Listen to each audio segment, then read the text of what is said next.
Саламатсыздар ма оқушылар? Бүгінгі сабағымыздың тақырыбы бірінші сарамандық жұмыс, зерттеу тақырыбына сәйкес географиялық мониторинг әдістерінің элементтерін қолдану. Оқу мақсаты зерттеу тақырыбы бойынша географиялық мониторинг әдістерінің элементтерін қолдануды үйрену. Сұрақтарға жауап беріңіздер. Зерттеудің мақсаты мен міндеттері неге өзара байланысты болу керек? Мониторинг дегеніміз не? Мониторинг деңгейлерін атаңыздар. Мониторинг әдістерін атаңыздар. Биоиндикация дегеніміз не? Дешифровка дегеніміз не? Тапсырмалар. Географиялық мониторингінің құрылымдық сызбасын талдау негізінде атмосфераның жай-күйіне мониторинг қалай ұйымдастырылатынын анықтаңдар. Бірінші тапсырма.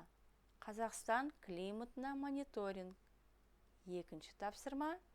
Экологиялық мониторинг. Бірінші тапсырма бойынша Қазақстан климатына мониторинг жасау. Қазгидромет элементтерін ашамыз. Қазақстанның климат мониторингісі бөлімінен Қазақстан климатының өзгеру мониторингісінің жыл сайынғы бюллетенімен танысамыз. Жұмысты орындау барысында Қазгидромет мәліметін пайдаланамыз. Қазақстанның климат мониторингісін таңдаймыз. Қазақстан климатының өзгеру мониторингісінің жыл сайынғы бюллетенімен танысамыз.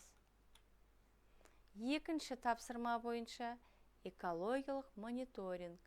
Атмосфералық ауа ластануының жай-күйі, атмосфералық жауын-шашын мониторингісі, қар жамылғысы жай-күйінің мониторингісі, радиациялық мониторинг.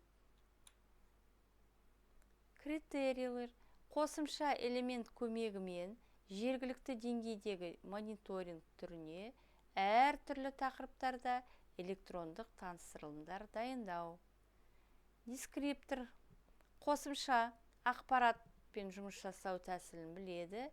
Климаттық, экологиялық мониторинг түрлерін ажырата алады. Ақпараттарды таңдай және өңдей алады.